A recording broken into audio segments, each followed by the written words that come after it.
আক্রান্ত হয়।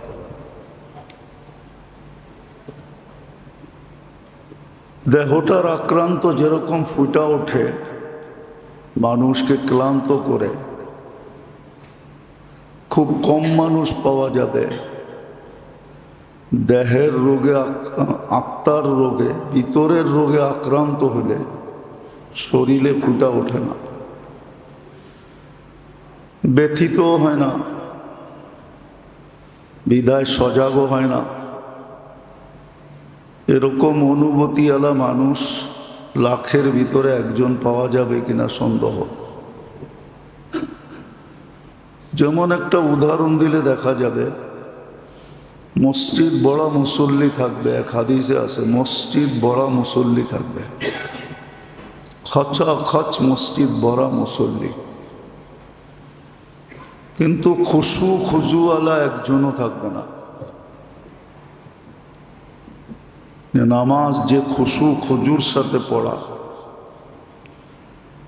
এই অনুভূতিটাও কারো ভিতরে আসবে না যে আমার ভিতরে খুশু নাই, আমার ভিতরে খুজু নাই,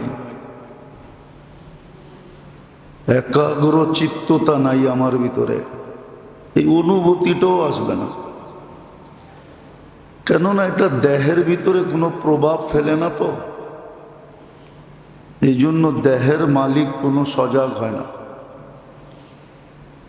ঠিক শরীরের রোগে মানুষ সজাগ হয়, একটু মাথা ব্যথা, একটু দাঁত ব্যথা, একটু কান ব্যথা, একটু হাত ব্যথা, একটু পাও ব্যথা, একটু অস্থিরতা, ঘুম পর্যন্ত উড়া যায়, সারা রাত্র ছটপট ছটপট করে। কেননা এটা শরীরের উপরে প্রভাব পড়তেছে, বিদায় সে সজাগ হয়ে বসে আছে। তদ্রূপ মানুষের ভিতরেও রোগ হয়, আত্মায়ও রোগ হয়, কিন্তু আত্মার রোগের প্রভাব শরীরে পড়ে না, বিদায় কেউ সজাগ হয় না, ভাবেই না। অথচ বড় বড় রোগ হয়, এরকম বড় বড় রোগ দুনিয়াতে যেরকম কিছু রোগ আছে যেটার অ্যান্সার নাই, যেমন ক্যান্সার, নো অ্যান্সার। ক্যান্সার রোগের কোনো উপশম নাই, আরোগ্যতা নাই, মেডিসিন এখনো 100 আসে নাই। ক্যান্সার যে সে ভাবে একদিন না একদিন আমি মরে গেল, আতঙ্কের ভিতরে 24 ঘন্টা থাকে। অথচ হাদিস পর্যালোচনা করলে দেখা যায় দুরারোগ্য রোগে যে মারা যায় তার জন্য শাহাদতের সওয়াব মিলে। এত বড় পুরস্কার মিলে, তারপরেও অস্থির। কিন্তু ভিতরের রোগ যখন হয়, আজকের পটভূমিতে এটি বোঝা যাইতেছে যে মুসলমানের কাছে কোনো জিনিসের কমি নাই। পর্যালোচনা করলে দেখা যাবে মুসলমানকে আল্লাহ এত দিছেন যে মুসলমানের কাছে রাখার জায়গা নেই। যদি মুসলমানের কাছে রাখার জায়গা থাকতো তাহলে আপনি আমাকে যুক্তি দিয়ে বোঝান মুসলমানের টাকা কেন বিদেশের ব্যাংকে যেত? বিদেশের সমস্ত বিদেশি ব্যাংকগুলা মুসলমানের টাকা দিয়ে ভরা। সুইস ব্যাংক কাদের টাকা দিয়ে ভরা? যত নামি দামি ব্যাংক আছে সব মুসলমানের টাকা দিয়ে ভরা। আল্লাহ তো মুসলমানদেরকে কোনো অভাব দেন নাই। একটা যুগ ছিল অভাবের, মানি আমি, কিন্তু এটা কোরবানি যারা করার তারা করে চলে গেছে। বাপ বড় কোরবানি করছে, কিন্তু ছেলে এখন প্যারাডো চালায় না, নাই এরকম? চলেন আমরা আজকেই দেখি আমরা যতটুক চলাফেরার বাহন ব্যবহার করি, আমাদের বাপ চাচারা কি এর 100 ভাগের 1 ভাগ করছে? তাহলে কোরবানি যারা করার তারা করে চলে গেছে, কবরে চলে গেছে। আমরা এখন সচ্ছলতার যুগে আছি, তারপর মুসলমানের এই দুরবস্থা কেন? আর্থিক দিক দিয়ে তো মুসলমান কম না, অনেক উচ্চাঙ্গে। আর্থিক সচ্ছলতা যতটুকু মুসলমানের আছে, যতই উন্নত উন্নত উন্নত বলুক, অতটুকু সচ্ছলতা কারো জীবনে নাই। খালি রাস্তা সুন্দর, বাড়িঘর দেখতে সুন্দর, হ্যাঁ বাড়িঘর দেখতে সুন্দর, এটাই মনে হয় আমাদেরকে আকৃষ্ট করে, ঠিক না? জানতো আপনি উন্নত দুনিয়ায় কোন বেটায় বাড়ি বানাইছে লোন নেয় নাই? ও তো লোনের পাহাড়ের নিচে চাপা পড়া,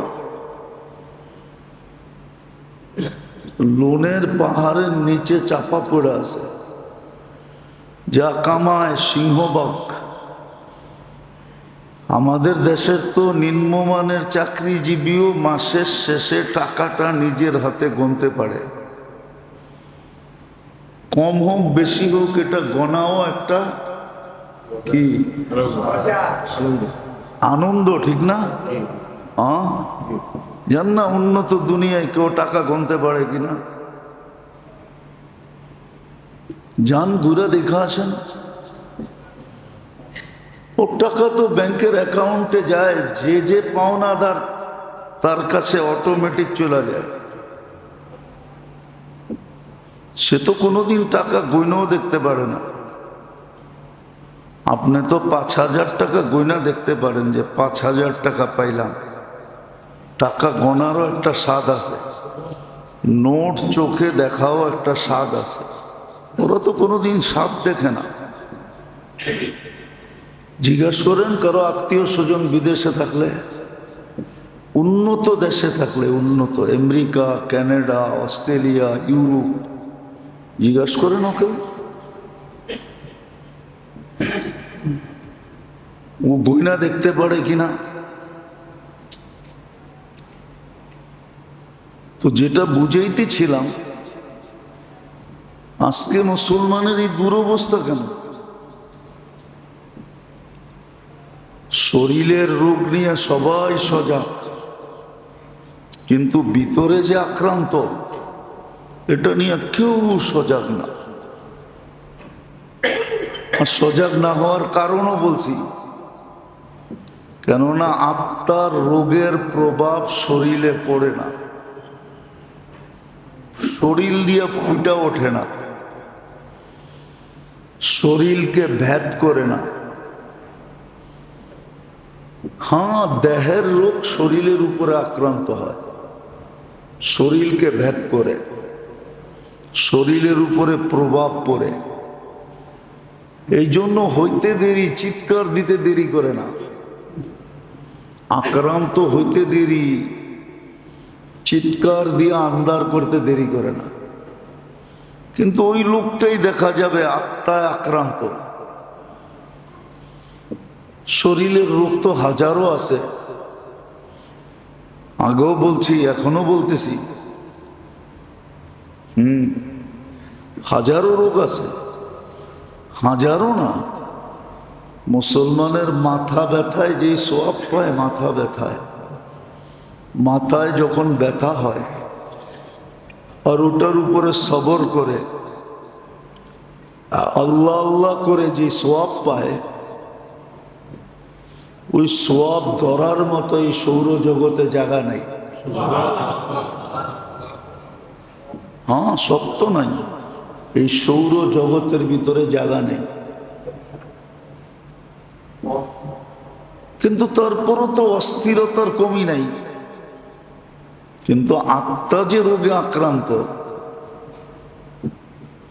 দুনিয়ার রোগ তো মানুষকে লাভ হাতে ধরায় দিবে, বেনিফিট পাওয়ায় দিবে। সে লাভবান হবে, সওয়াব পাবে। এই জন্যই তো আল্লাহ রসুল হাসতেছিলেন। জিজ্ঞাসা করছে হাসেন কেন? বলছে তোমাদের অবস্থাকে ভাবতে যেয়ে হাসতেছি। কাঁটা বিঁধলেও তোমরা সওয়াব পাও,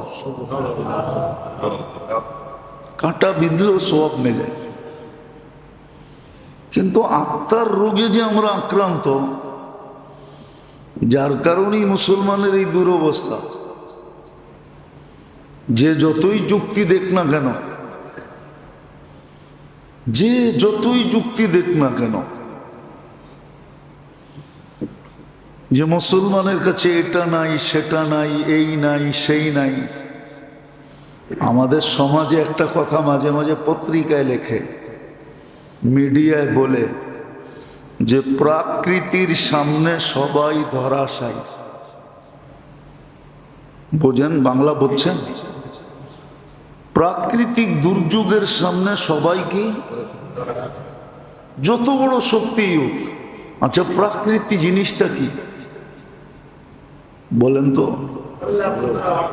এটা আল্লাহর কুদরত। আল্লাহ, এটা কি? আল্লাহর কুদরত। এটার নামই আল্লাহর কুদরত, এটার নামই আল্লাহর শক্তি।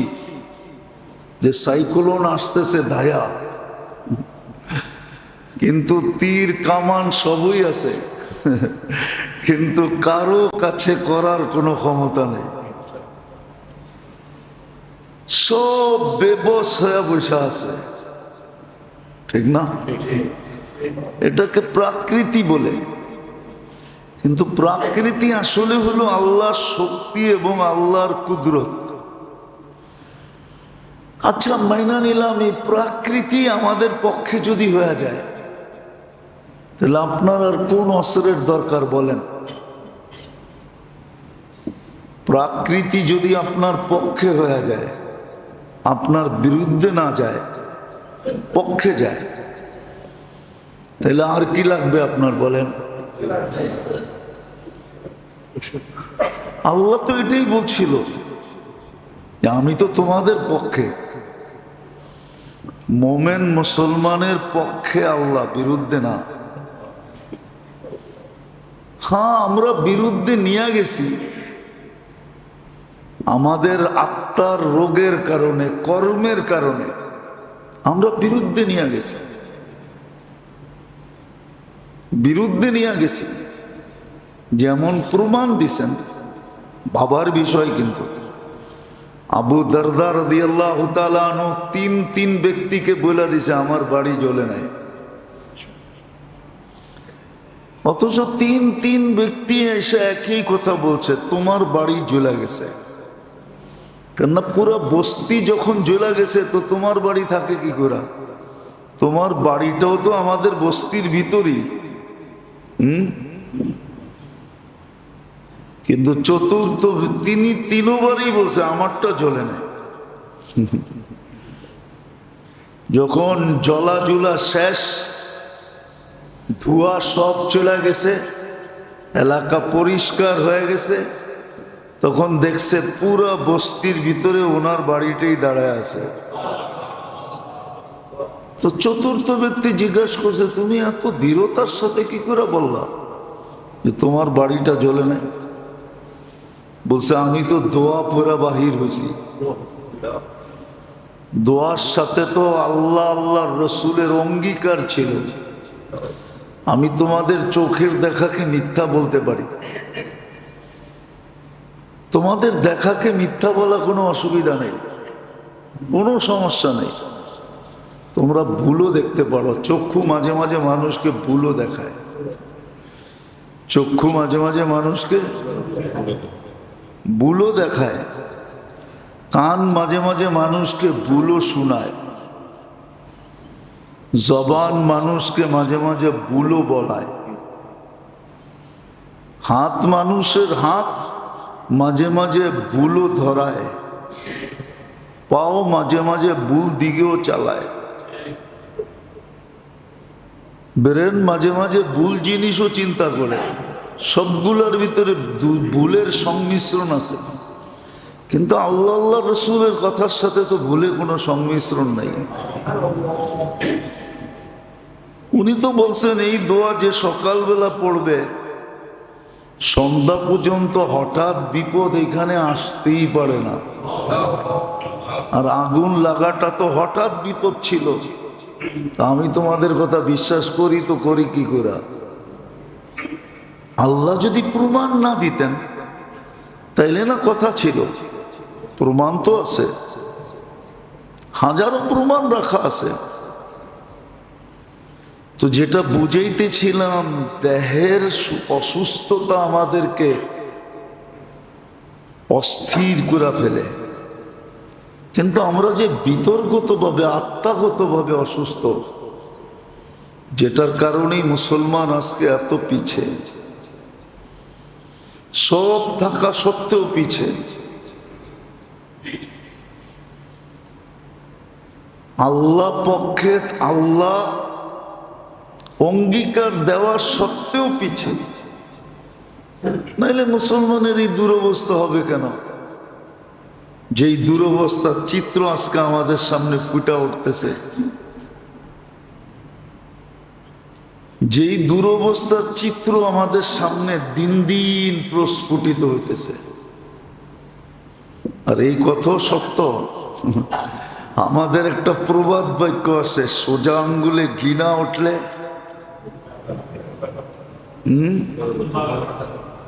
বলেন না।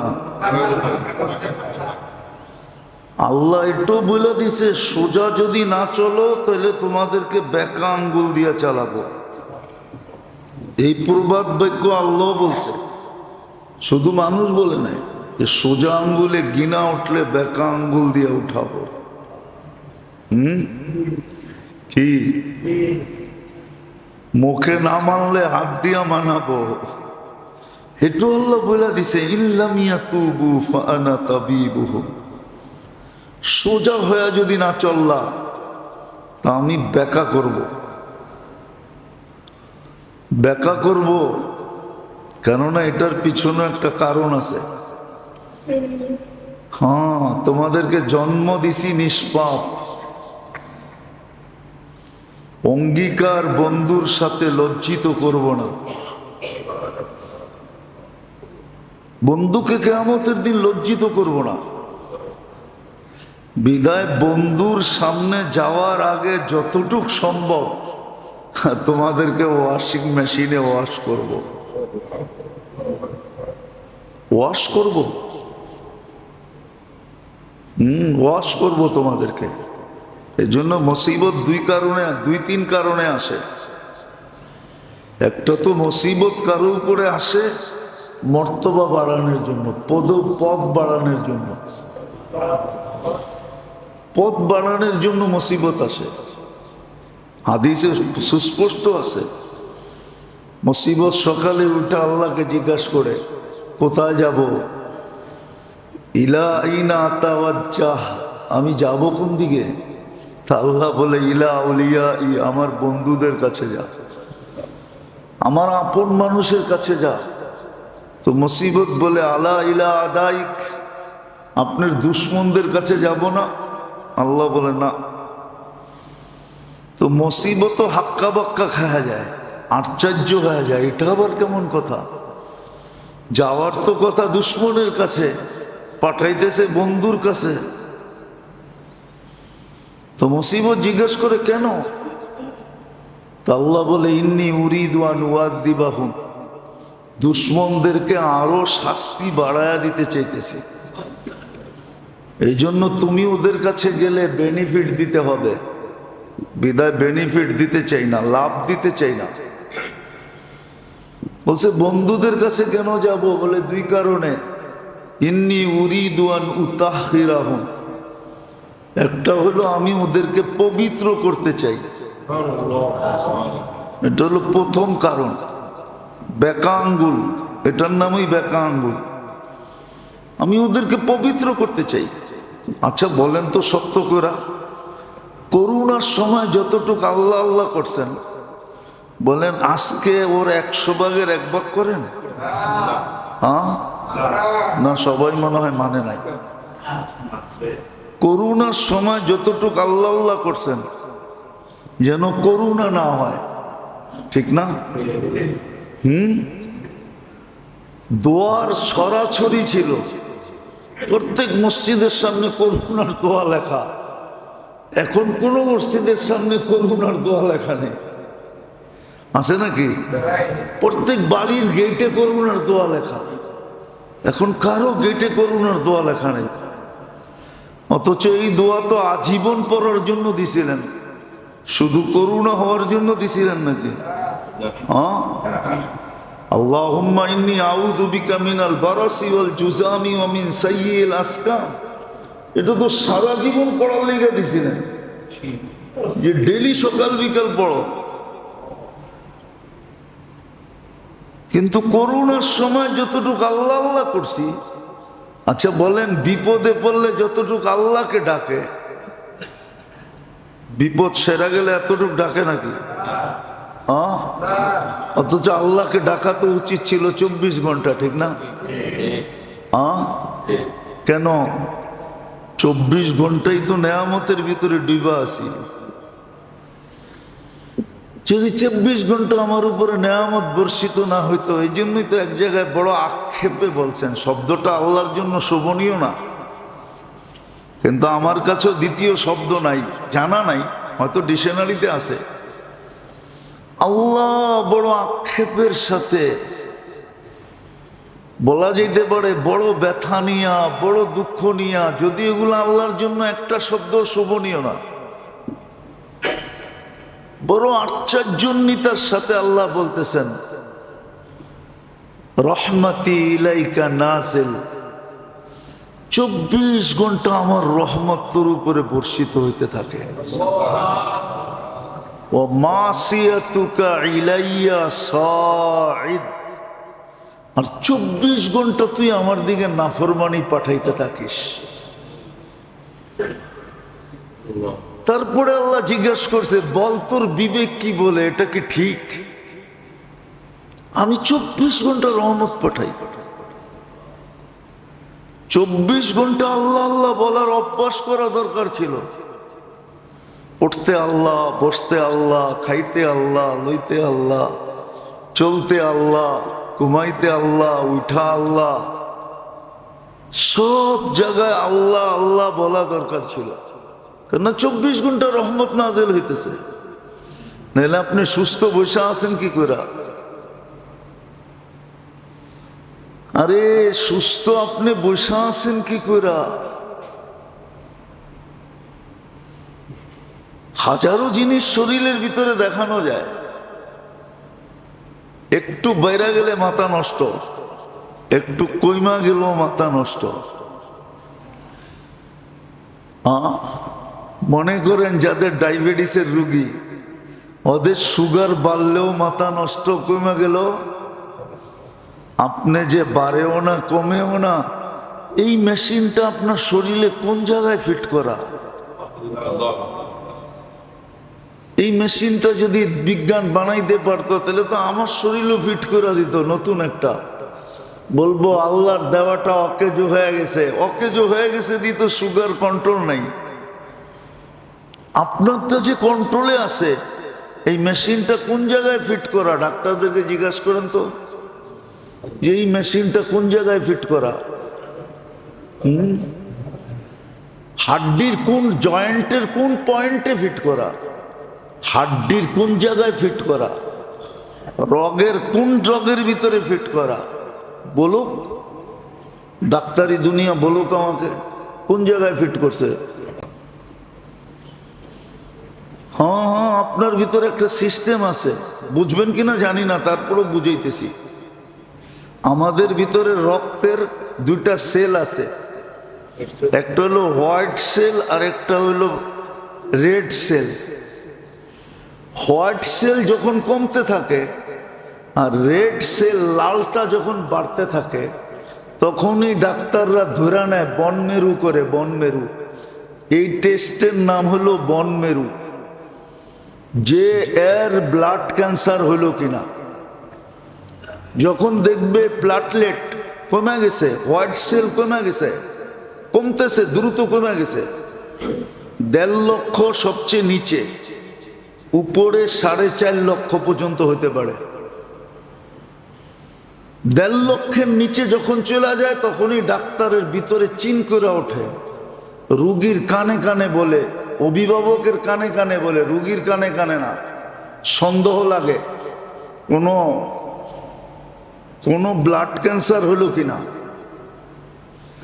বলেন তো এই মেশিনটা কোন জায়গায় শরীরে ফিট করা আছে? ডাক্তাররা বলুক, যারা কিছু ডাক্তারি জ্ঞান রাখে ওরা বলুক, ফুল প্রফেসরকে নিয়ে আসেন ও বলুক যে কোন জায়গায় মেশিনটা লাগানো আছে যেটা হোয়াইট ব্লাড সেলকেও সমান রাখে, আবার রেডটাকেও সমান রাখে। কোথায়? কোনোদিন যদি প্রযুক্তি হয়, হয়তো আমরা থাকবো না, হইলেও হইতে পারে, তখন দেখা যাবে মেশিনটা কিরকম হয়, কত দাম হয়, কত বড় হয়, সেট কোন জায়গায় হয়, শরীরে কতটুকু ফাইরা ঢুকাইতে হয়। তো মেরে দোস্ত, মেরে ভাইও, মেরে আজিজও, 24 ঘন্টা কিন্তু রহমত আপনার উপরে নাজেল হতেছে বিদায়। আমি ভুগতেছি ডায়াবেটিসে, আর আপনি দিব্যি আমার সামনে 1.5 কেজি 2 কেজি খায়া ফেললেন। এক মাত্রা বাড়লো না, একটু 1 নাম্বার বাড়লো না। 5-এর থেকে 6 হইল না, 6-এর থেকে 7 হইল না, 7-এর থেকে 8 হইল না, 8-এর থেকে 9 হইল না। হইলেও যদি তো আধা ঘন্টার জন্য হবে, তারপরে আবার নিচে নেমে চলে আসবে জায়গাটা জায়গায়। এই যে আপনার ভিতরে 24 ঘন্টা ফিট ডায়াবেটিসকে কন্ট্রোল করে রাখতেছে, আপনার রক্তের কণিকাকে কন্ট্রোল করে রাখতেছে, আপনার আয়রনকে কন্ট্রোল করে রাখতেছে, আপনার সল্টকে কন্ট্রোল করে রাখতেছে। প্রেশার নিচে হয়ে গেলে ডাক্তাররা কি বলে? আরে বলেন না, তাড়াতাড়ি একটা স্যালাইন খায়া ফেলেন, ঠিক না? কেন? ওটার ভিতরে লবণ আছে, চিনি আছে, লবণ আপনাকে প্রেশার বাড়ায় দিছে। আপনার ভিতরে যে নরমাল রাখলো কোন মেশিন দিয়া? সারা দিন তো আল্লাহ আল্লাহ করা দরকার ছিল। আমি তো 2-4টা দেখাইলাম, 200-400 দেখানো যায় এই শরীর ভিতর থেকে। এটাকে ফাইরা আপনাকে সামনে খুলা ধরা যায়। ভালোবাসার কথা মনে ওঠে, এই জন্য ধরে না, অপেক্ষা করে। কি করে? কি করে ধরে না? আপনি বলবেন অপেক্ষা করতে গিয়ে পাইলেন, আমি হাদিস দিতেছি, ইয়াবসুতু ইয়াদাহু লাইলান হাত্তা ইয়াতুবা মাসিআন নাহার। রাত্রে হাত প্রসারিত করে বসে থাকে, যেন দিনের নাফরমান নাফরমানি করে ফিরে আসে, দিনের নাফরমান তওবা করে ফিরে আসে। আবার দিনের বেলা হাত প্রসারিত করে বসে থাকে, রাত্রের নাফরমান যেন দিনে আল্লাহর সাথে তওবা করে সন্ধি করে। আবার এই উম্মতের জন্য তো কয়েক হাত আগায় গেছে, এটা তো সবার জন্য ছিল, কিন্তু এই উম্মতের জন্য একটা বিশেষত্ব, রাত্রের কিছু সময় পর্যন্ত অপেক্ষা করেন, যখন দেখে আর কেউ আসে না তখন নিজেই নাইমা চলে আসেন আর ডাকতে শুরু করেন যে দেখি ডাইকা ডাইকা কিছু পাই কিনা। আপনারা মনে হাইওয়েতে যান টান না, ঠিক না? যান কি বাসে উঠেই ঘুমায় যান, ঠিক না? চোখ টোক খোলা থাকে। দিনের বেলা দেখবেন ফ্ল্যাগ লয়া কিছু লোক রাস্তার পাশের দিকে ডাকে, হোটেলের সামনের দিকে কি করতে থাকে, আর রাত্রে দেখবেন টর্চ লাইট দিয়ে ডাকতে থাকে। আমরা সারাদিন রাত রাস্তায় থাকি তো বেশিরভাগ, এই জন্য দেখি, দেখা মনে ওঠে যে হয় রাত্রে তো আল্লাহ এরকম ডাকে, আয় না আয় না। আয় না। কিন্তু কয়জন ঘুমের থেকে ওঠে, কয়জন রাত্রে হাত উঠায়? তো যেটা বলতেছিলাম, কথা পেঁচায় গোছায় লম্বা হয়ে যেতেছে। আমাদের বিতর্ক রোগে আক্রান্ত হয়, আর বেশি দরকার নেই, দুটা হইলেই যথেষ্ট। আমার বিবেচনায় অন্যের কাছে আরো অনেক হবে, কিন্তু আমার বিবেচনায় দুটাই যথেষ্ট। যেমন ডাক্তাররা বলে আপনার কোনো রোগের দরকার নাই, একটা হইলেই যথেষ্ট। জানেন কোন রোগ? ডায়াবেটিস হইলেই যথেষ্ট। উম্মুল আমরাজ বলে এটাকে, সমস্ত রোগের মা। সমস্ত রোগের মা যেরকম বাচ্চা জন্ম দেয়, ডায়াবেটিস হইলে বাকি সব রোগ আপনার ইনশাআল্লাহ টুডে টুমোরো হবে। আর আপনার চিন্তা করতে হবে না বাকিগুলো হবে কি হবে না। যদি কন্ট্রোল না থাকলো, যদি আপনি জিহ্বাটারে মুখটারে কন্ট্রোল না করতে পারলেন, যা পাইলেন cup cup cup cup cup cup করলেন, তাইলে দেখা যাবে অল্প কয়েকদিনে সব রোগ মাশাআল্লাহ বাসা বান্ধা ফেলবে। ঠিক দুই রোগ আত্মার জন্য হইলেই যথেষ্ট, আর কোনো রোগের দরকার নেই আমার ধারণা মতে, হাদিসের আলোকে বলতেছে। দুটা হইলেই যথেষ্ট, দুটা হইলেই যথেষ্ট। হাদিসে দুইটাই লেখা আছে।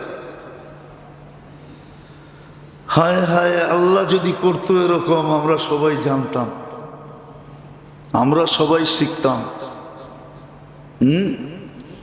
দুটা হইলেই যথেষ্ট। একটা হলো তাউলুল আমাল, হাদিসে বলে তাউলুল আমাল। আরটা হলো ইত্তেবাউল হাওয়া, ইত্তেবাউল হাওয়া। বাংলায় যার তর্জমা তাউলুল আমাল, লম্বা লম্বা আশা। এটাকে আরেকটা শব্দে বলা যায় লম্বা লম্বা প্রোগ্রাম। কি লম্বা লম্বা লম্বা লম্বা প্রোগ্রাম, লম্বা লম্বা নকশা, লম্বা লম্বা প্ল্যান। এটা তো বুঝবেন, বাকিগুলো না বোঝেন। লম্বা লম্বা প্ল্যান, তাউলুল আমাল। আরেকটা হলো ইত্তেবাউল হাওয়া। আফারাআইতা মান ইত্তাখাযা ইলাহাহু হাওয়া। মন মতো চলা, নফসের মনের গোলাম হওয়া, দুটা হলেই যথেষ্ট। কেননা দুই জিনিসকে, দুটা যখন লম্বা লম্বা প্ল্যান হয় তখন ইয়ানসাল আখেরা, হাদিসের শব্দ, সে আখেরাত ভুলা যায়। আর যে আখেরাত ভুলা গেছে ওর আর কোনো রোগের দরকার নেই, ওর আর কোনো রোগের দরকার নেই। যদি আখেরাত না বলতো তাহলে আপনি বলেন, যদি আখেরাত না বলতো তাহলে আমাদের দেশে এত দুর্নীতি হইতো কেন? দুর্নীতি তো এই জন্যই, আখেরাত সামনে নাই। লম্বা লম্বা প্রোগ্রাম, প্ল্যান প্রোগ্রাম মানুষকে আখেরাত ভুলে দেয়। আর আখেরাত যখন ভুলা যায়, আখেরাত যখন মনে না থাকে, বলবেন সবাই তো মউতকে বিশ্বাস করে, এটা আখেরাত স্মরণ করার না। আখেরাত যা স্মরণ হয় সে তো এই হাদিসকে বিশ্বাস করে, ইদা আসবাহতা ফালা তানতাযিরিল মাসা। সকাল মিলল তো সন্ধ্যার আশার মনে রাখে না। আল্লাহ রসুল বলছে সকাল মিলল সন্ধ্যার অপেক্ষা করো না। তাহলে তো ওর কানের ভিতরে ধ্বনি আসতো, সকালে সূর্য যখন উঠতে দেখতো তো সাথে সাথে সূর্যের ধ্বনিটাও কানের ভিতরে আসতো। সূর্য ধ্বনি দিতে দিতে ওঠে, আনা ইয়াউমুন জাদীদ ফাক্তানিম, আমি নতুন দিন, সুবর্ণ সুযোগ মনে করো। বিকালে যখন ডোবে তখন আবার আরেকটা ধ্বনি দেয়, বিকালে ডুবার সময়, লান আউদ ফি হায়াতিকা আবাদা, হতে পারে কালকে আর তুমি আমাকে উঠতে নাও দেখতে পারো। ফাগতানিম, সুবর্ণ সুযোগ মনে করো। রাত্রটা তোমার জন্য সুবর্ণ সুযোগ। তাহলে তো এই ধ্বনিও কানে শুনতো। বলেন একজন যে আমি এই ধ্বনি কানে শুনি না? আমি শুনি, আমিও তো শুনি না, আমিও আপনাদের সাথেই, যে সমাজে আছি ওই সমাজের সাথে। তাহলে প্রথম রোগ, যে দুটাই যথেষ্ট, একটা হলো লম্বা লম্বা প্ল্যান প্রোগ্রাম, এটাকে হাদিসের শব্দে বলে তাউলুল আমাল। আর এই রোগ যার হয় সে আখিরাত ভুলে যায়। আজকে আখিরাত ভুলে গেছে উম্মত। এই জন্য আরেক হাদিসে আছে, একটা কথা এটা দিলে গাইথা নেন, মুহাম্মদুর রাসূলুল্লাহ সাল্লাল্লাহু আলাইহি ওয়াসাল্লাম যার পক্ষে না, আল্লাহ তার পক্ষে কোনোদিন যাবে না, না, না, না। আর মুহাম্মদুর রাসূলুল্লাহ যার পক্ষে, আল্লাহ তার পক্ষে। অনেকদিন পরে হাদিস মনে উঠছে, এই জন্য শুনাইতেছি। আল্লাহর রসুল বলছে এক সময় আসবে, ইউহিব্বুনা খামসা ওয়া ইয়ানসাউনা খামসা, আমার উম্মত 5 জিনিসকে ভালোবাসবে, 5 জিনিস ভুলে যাবে। ইউহিব্বুনা দুনিয়া ওয়া ইয়ানসাউনাল আখিরাহ, দুনিয়াকে ভালোবাসবে, আখিরাত ভুলে যাবে। ইউহিব্বুনাল হায়াত ওয়া ইয়ানসাউনাল মাউত, জীবিত থাকাকে ভালোবাসবে, মউত ভুলে যাবে। ইউহিব্বুনাল কুসুর ওয়া ইয়ানসাউনাল কুবুর, বাড়ি ঘরকে এমন ভালোবাসা বাসবে, আজকে বাড়ি ঘরের ডেকোরেশন দেখলে মনে হয় ও কোনোদিন মরবেই না। কসম খোদার, আমরা যাইতো গ্রামে যাই, গঞ্জে যাই, বিভিন্ন জায়গায় যাইতো, মাঝে মাঝে আমাদেরকে নেওয়া যায় বাড়িতে বরকতের জন্য, খাওয়ায়, আদর আপ্যায়ন করে, কিন্তু ও করতে থাকে, আমি ভাবতে থাকি, কসম খোদার মসজিদে বসা বলতেছি, আমি ভাবি এই বাড়ি ছেড়ে ও কবরে থাকবে কি করে? ওর বাথরুম দেখলেই তো ঘুমাইতে মন চায়, এরকম জায়গা ছেড়ে ও কবরে থাকবে কি করে? কিন্তু তখনই আবার মনে ওঠে আল্লাহ রসুলের কথাই তো সত্য, ইউহিব্বুনাল কুসুর ওয়া ইয়ানসাউনাল কুবুর, ইউহিব্বুনাল মাল ওয়া ইয়ানসাউনাল হিসাব, মাল ভালোবাসবে, 2 হাতে মাল কামাবে, হিসাব ভুলে যাবে। কিয়ামতের দিন ম্যানেজারকে কোথায় পাবে যে হিসাব মিলাই দিবে? চার্টার্ড অ্যাকাউন্টকে কোথায় পাবে যারা হাজার হাজার কোটি টাকা বানাইছে, লক্ষ লক্ষ কোটি টাকা বানাইছে?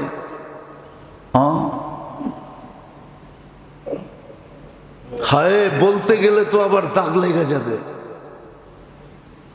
কসম খোদার, আমাদের দেশে যতটুকু ট্যাক্স আমাদের জনগণ থেকে ওঠে, খোদার কসম, যদি ইউসুফ আলাইহিস সালামের মতো কেউ হইতো, হাফিজুন আলী, এই গুণে গুণান্বিত কেউ হইতো, তাহলে এতটুক অর্থনীতি দিয়া আমাদের দেশটাকে সোনা দিয়া মোড়ানো যেত, সোনা দিয়া,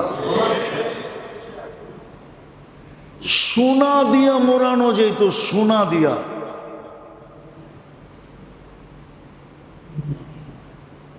কিন্তু আফসোস তো এইখানেই। ওই কবির কথাই মনে উঠল, যদিও ফার্সিতে প্রবাদ বাক্যটা, ছন্দটা ফার্সি তো আর আপনারা বুঝবেন না, উর্দু হইলেও কিছু বুঝতেন, সাগো জিরো গোরবা মিরো মুশেরা দরওয়া কুনা ইচুনি আরকানে দৌলত মুলকে রা ওয়রা কুনা সাগ উজিরো গোরবা মিরো। হায় হায় হায়, তর্জমা করতেও পারবো না। তর্জমা করলেও আবার মিডিয়ায় কথা কোন দিকে চলে যাবে, কে কার গার উপরে লয়ে যাবে। কিন্তু একটা আরেকটার দুশ্মন। যেমন বিড়ালের দুশ্মন হলো কুকুর, আর ইঁদুরের দুশ্মন হলো বিড়াল, ঠিক না? এই তিনজনের যদি তিন জায়গায় সেট করা হয় তো কেমন অবস্থা হইব ওই বাড়ির। কোন বাড়িতে যদি তিনটারে সেট করা হয়, কি একটারে গেইটে, একটারে দরজায়, আর একটারে কামরায়, কি ওই বাড়ির অবস্থা কিরম হবে? আমাদের অবস্থা তো ঠিক এমনই। আল্লাহর রাসূল বলছেন চতুর্থ, মাল ভালোবাসবে, হিসাব ভুলা যাবে। পঞ্চম, ইউহিব্বুনাল খালকা ওয়া ইয়ানসাউনাল খালিক, সৃষ্টিকে ভালোবাসবে, আল্লাহকে ভুলা যাবে। তখনই আল্লাহর রাসূল বলছে আনা বারিকুম মিনহুম, আমি তোমাদের কোনো ধার ধারব না। অহম বরাউ মিন্নি, তোমরাও আমার ইজ্জত রাখো না, আমিও তোমাদের ইজ্জত রাখবো না। তোমরাও আমার ধার ধারো না, আমিও তোমাদের ধার ধারবো না। তোমরাও আমার দিকে তাকাও না, আমিও তোমাদের দিকে তাকাবো না। তোমরাও আমার খেয়াল রাখো না, আমিও তোমাদের খেয়াল রাখবো না। তোমরাও আমাকে ইজ্জত দাও না, আমিও তোমাদেরকে ইজ্জত দিব না। তারপরেই মনে হয় আল্লাহ বলে দিছিলেন এই হাদিস, যদিও এই হাদিসের সাথে সংযুক্ত না, অনেক দূরে লেখা পাইছি। এক জায়গায় আল্লাহ বলে দিছেন ফালা উবালি বিকুমুল্লাহু বালা, আল্লাহ বলে তোমরা যেইখানে মনে চাই ওইখানে যায় মরো, আমি তোমাদের দিকে তাকাই দেখবো না। কেননা তোমরা আমাকে নারাজ করছো, এটা আমি মেনে নিতাম, কিন্তু আমার বন্ধুকে কেন নারাজ করলা? অনেক সময় বলে মানুষ বলে আপনি আমাকে বলতেন, কিন্তু আপনি আমার লোকের লোকটাকে বেইজ্জত করলেন কেন? আমাকে করতেন, আমি মেনে নিতাম, কিন্তু আমার সাথে যে আসছে তাকে করলেন কেন? তাকে করলেন কেন? এটা আমি মেনে নিতে পারতেছি না। সে তো আমার সাথে আসছে, আপনি আমাকে করতেন, তাকে কেন করলেন? আমাকে নীরবে বলতেন, তার সামনে বললেন কেন? আল্লাহ বলে তোমরা আমার গুনাহ করছি না, মাইনা নিতাম, কিন্তু আমার বন্ধুর করলা কেন? তো দুইটা রোগেই যথেষ্ট, আর কোনো রোগের দরকার নেই। একটা হলো লম্বা লম্বা আশা, প্লান বলেন, প্লান, লম্বা লম্বা লম্বা লম্বা কিতাবে লেখা আছে, এই জন্য বলতেছি। ছেলেরা পড়ছে, অনেক মাদ্রাসার ছেলে আছে, ওরা নফাতুল ইয়ামান, ওদের একটা আরবিক সাহিত্যের কিতাব আছে, ওটার ভিতরে একটা কাহিনী লেখা আছে নফাতুল ইয়ামানের ভিতরে। না না না, নফাতুল আরব, যেটা এজাজ আলী রহমতুল্লাহ আলাইহি লেখছেন, ওটার ভিতরে একটা কাহিনী লেখা আছে।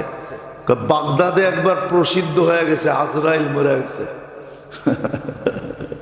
তো সবাই জিজ্ঞাসা করছে এটা প্রসিদ্ধ হলো, আজরাইল কেন মরে গেল? আজরাইল যদি নাই মরতো তাহলে অমুক মুহাদ্দিস 300 বৎসরের জন্য দরিয়ায় দজলার পারে জমিন কেন লিজ নিত?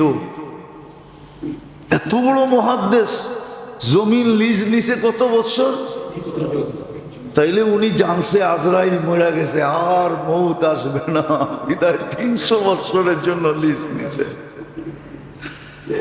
আজকে আমাদের আশা হইল লম্বা লম্বা, এই একটা রোগ হইলেই যথেষ্ট। কিন্তু হাদিসে আরেকটাও বলছে, কেন লম্বা লম্বা প্লান মানুষকে আখিরাত ভুলায়া দেয়। দ্বিতীয় হলো ইত্তেবাউল হাওয়া, এটা আরো খতরনাক ক্যান্সার। মন মতো চলা, মানুষ মন মতো যখন চলে তো হকের মাঝে, ওর মাঝে, কোরআন হাদিসের মাঝে, আল্লাহ রসুলের মাঝে, ওর মাঝে একটা পর্দা চলে আসে। ও আর হক কোনোদিন চিনে না। যেমন আমাদের সমাজের লোকগুলো আমাদেরকে ধুইতে কম ধোয় না। 2 দিন আগেই দেখছি, 2 দিন আগে একজনের টক শোতে বসে বলতেছে মাদ্রাসাগুলা হলো দরিদ্র বানানের কারখানা। কি জানি না লোকটার নাম কি, কিন্তু আমার সমাজ বলে সে সুশীল। কি কি শব্দ কত সুন্দর, সু আবার শীল। আগে আমরা শীল বসতাম কারে জানেন? কইলাম না, শীল শীল শীল বংশ ছিল আগে হিন্দুদের ভিতরে। কারা জানেন? তো আমি ওই সময় বুঝছি সুশীল। কি সুশীল সুশীল মাদ্রাসায় বলে দরিদ্র বানানোর কারখানা। আচ্ছা, আসবন তো দেখছেন কোন হুজুরে ভিক্ষা করতে? হ্যাঁ, ছিনতাই করতে, চুরি করতে, ডাকাতি করতে, অন্যেরটা ছিনায় খাইতে, জাতির মাল লুটা নিতে, হাজার হাজার কোটি টাকা পাচার করতে দেখছেন কোনোদিন? মা বাবারে ঘাট ধরে ধাক্কা দিয়ে বাহির করে দিতে। আর কটা গণামো? কয়েক কোটি গণানো যায়। যখন দেখেন নাই তো আপনার অসুবিধা কি? ও যদি 5,000 টাকায় সংসার চালায় তো আপনার অসুবিধা কি? আপনারা তো লাগে কেন? আপনারা তো লাগে কেন? ও 5,000 টাকায় সংসার। আমি যদি কম বেতনে জুমা পড়াইতে পারি তাহলে আপনার লাগে কোন জায়গায়? হুজুর তো 10,000 টাকা দিয়ে সংসার চালায় নিতেছে, আলহামদুলিল্লাহ। হ্যাঁ, বাড়ির যায় দেখেন কেমন মোহাব্বত। মাসে 3 দিনের লেগে যায়, তো যায় দেখবেন 3 দিনই পুরাটা সময় 72 ঘন্টা দুইজনে গলা ধরে ঘুমায় থাকে। মুয়াজ্জিন হাসে। আর আপনি তো এই 72 বৎসরে 72 দিন গলা ধরে ঘুমাইতে পারেন নাই। ঘুমাইতে গেলেই উষ্টা মারে, জানেন দেখা তুই সুশীল।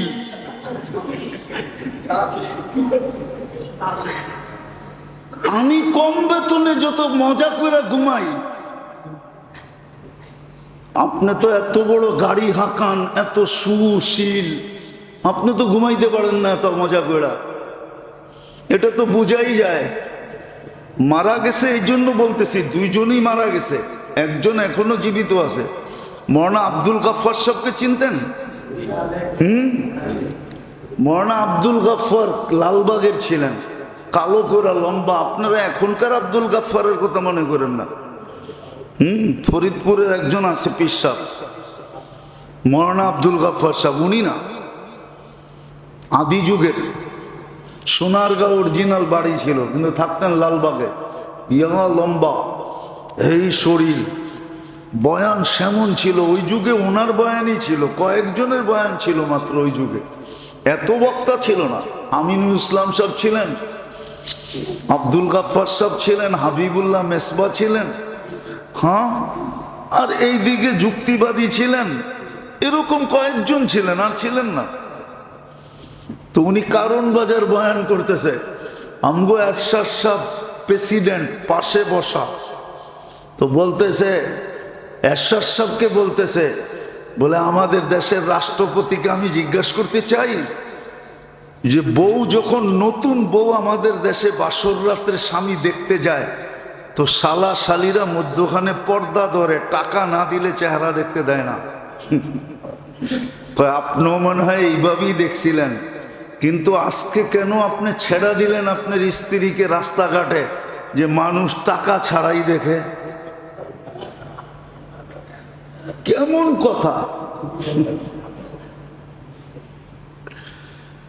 তো যেটা অবস্থা দেখলেই তো বোঝা যায় এই সুশীলরা কেমনে ঘুমায়। অথচ টকশোতে বসে বলতেছে, আবার নিজেকে মুসলমান দাবি করে। মাদ্রাসাগুলা হইল গরিব বানানের কারখানা।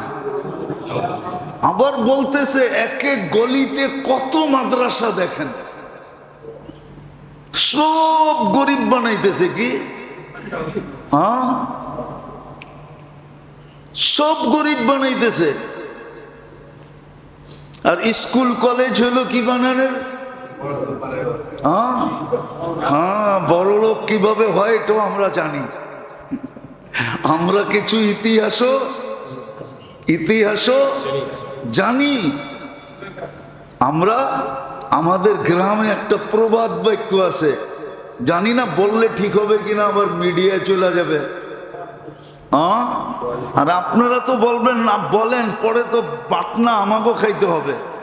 ওই সময় তো আপনার করে টোকা পাবো না। হ্যাঁ, আমরা অতীত চিনি। আমাদের গ্রাম দেশে আছে, কয় মায় পড়ে সাবিরতে না, পুতে করে বাবু আনা।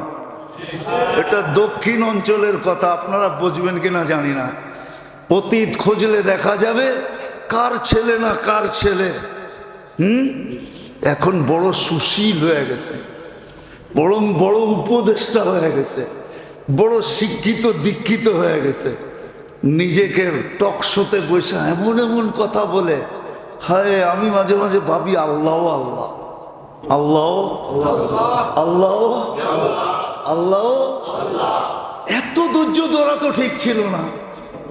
মাঝে মাঝে বলি নিজেকে নিজে, আল্লাহ আমাকে মাফ করো, আল্লাহ মাঝে মাঝে টকশোর মধ্যে দুই একটা গায়ে বানা থাপ্পড় লাগায় দিলে ঠিক হয়ে যেত। যে গায়ে বানা থাপ্পড় লাগায় দিছে, একদিক দিয়া বাইরে হয়েছে, আরেক দিয়া তাইলে বুঝতো যে হ্যাঁ এখনো মনে হয় আছে, সাইজ হয়ে যেত। হয়তো একদিন হবে, দেখা যাবে, একদিন হবে।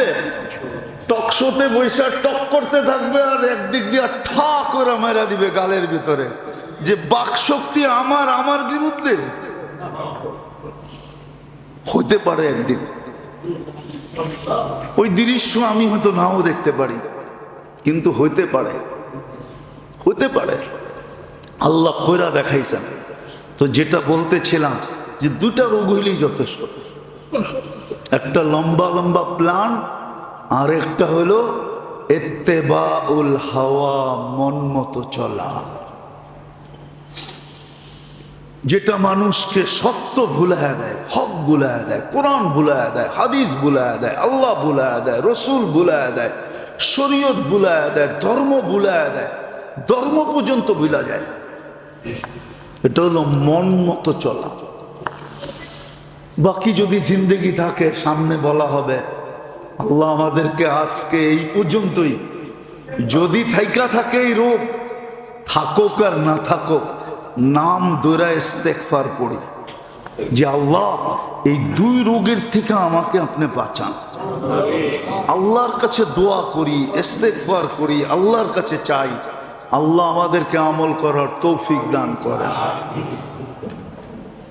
রাখলো ডেলি আল্লাহ আল্লাহ বলা দরকার ছিল, ওইখান থেকে বাহির হয়ে গেছি। মুসিবত দুশ্মনের কাছে যায় না, আল্লাহ বলে ওরে শাস্তি দিতে চাই, বন্ধুদের কাছে যা। কেননা প্রথম ওকে ওয়াশ করতে চাইতেছি, ওয়াশ। কেননা অঙ্গীকার, আমি ওকে জন্ম দিছি নিষ্পাপ, বন্ধুর সাথে অঙ্গীকার, হাতে উঠায় দিব নিষ্পাপ।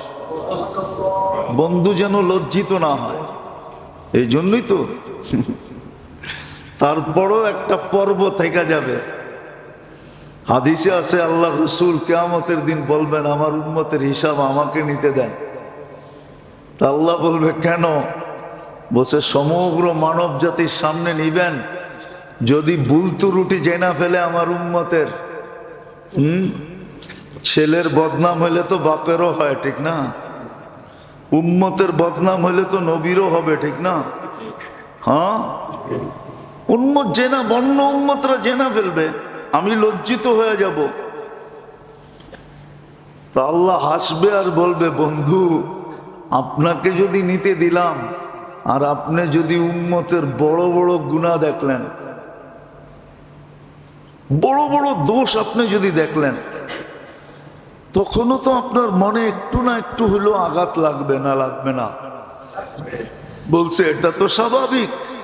বলে তাইলে তো অঙ্গীকার ঠিক হবে না। আমি তো অঙ্গীকার করছি লা ইউখজিকা ফি উম্মতিক, আপনার উম্মতের ব্যাপারে আপনার চেহারায় বাজও আসতে দিব না। চেহারায় বাজ আসতে আমি দিব না, বিধায় আপনাকেও নিতে দিব না। তাহলে কিভাবে নিবেন? তা আল্লাহ বলবে আমি আপনার উম্মতের হিসাব পর্দার ভিতরে নিব, পর্দার ভিতরে, আমি ছাড়া কাউকে জানতে দিব না। তো মুসিবত আসে শুধু আমাদেরকে ওয়াশ করার জন্য, ওয়াশ প্রথম কারণ।